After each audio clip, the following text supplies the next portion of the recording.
உலகின் முதல் மனிதன் எப்போது தோற்றம் பெற்றானோ அப்போதே தமிழ் மொழியும் தமிழ் இனமும் தோற்றம் பெற்றுவிட்டன. உலகின் முதல் மனிதன் தோன்றிய இடம் என வரலாற்று ஆய்வாளர்களினால் கருதப்படும் இடம் கிறிஸ்துவுக்கு முன் 30,000 ஆண்டுகளுக்கு முன்பு பாண்டியர்களின் ஆட்சியில் குமரிக்கண்டம்.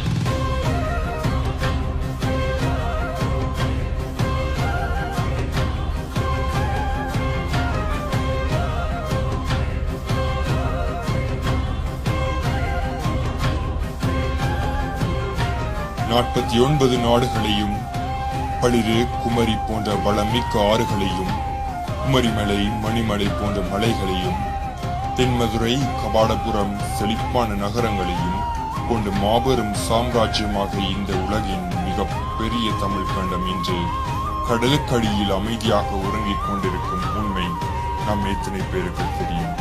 இன்று தனித்தனி நாடுகளாக உள்ள இந்தியாவின் கன்னியாகுமரி, ஆஸ்திரேலியா, தென் அமெரிக்கா போன்ற நாடுகளை இணைத்தவாறு இருந்த இடம்தான் குமரி கண்டம்.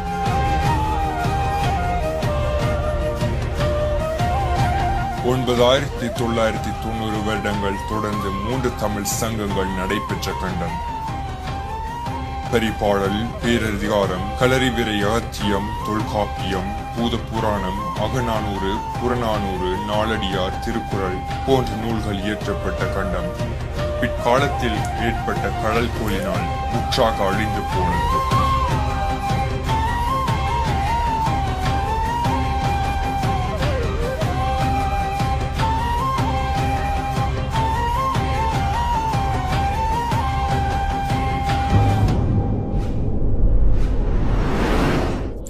அதன் பின் தோன்றிய உலகத்தின் தமிழின் பொற்காலமாக தென்னிந்தியாவில் ஆதிக்கம் செலுத்திய மூவேந்தர்களின் ஆட்சி இருந்தது.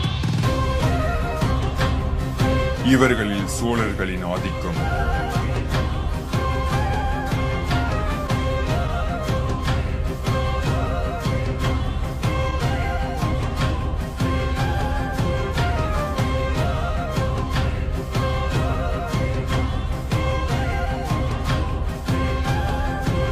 ராஜராஜ சோழன் மற்றும் அவனது மகனான ராஜேந்திர சோழன் ஆகியோரது காலத்தில் மத்திய இந்தியா, ஒரிசா மற்றும் வங்காளத்தில் சில பகுதிகள் வரை கூட பரவி இருந்தது.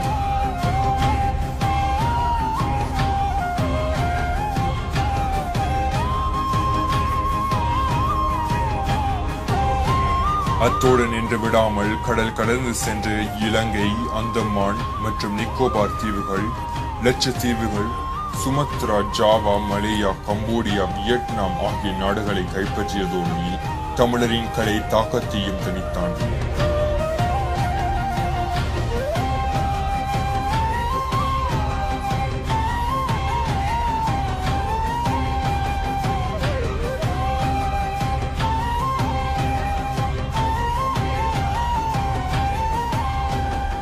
அதற்கு உதாரணம் தான் கம்போடியாவில் உள்ள அங்கோர் வாட் என்னும் கோவிலாகும்.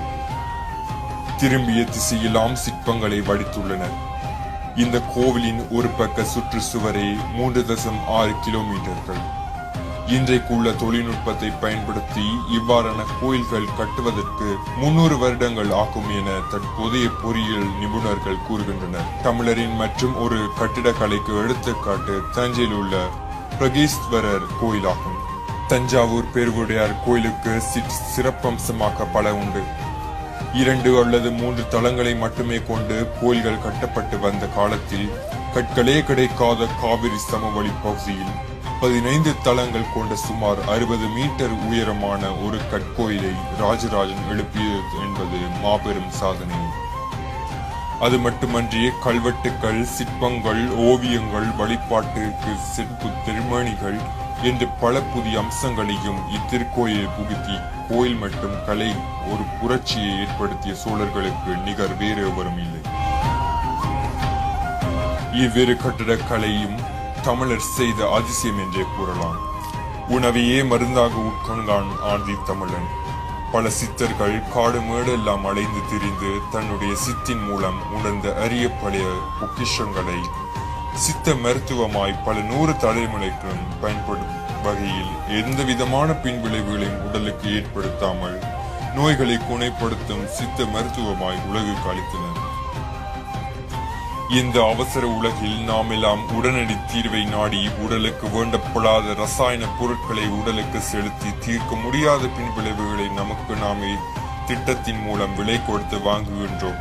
குழல் புண் நீங்க சிறு பிள்ளைக்கு அருணா கயிறு கட்டுவது, முற்றத்தில் துளசி செடி வளர்ப்பது, வெண்கல கிண்ணத்தில் நீர், மஞ்சள் உடலில் பூசுவது போன்ற பல்வேறு மருத்துவ குறிப்புகளை கையாண்டுள்ளனர்.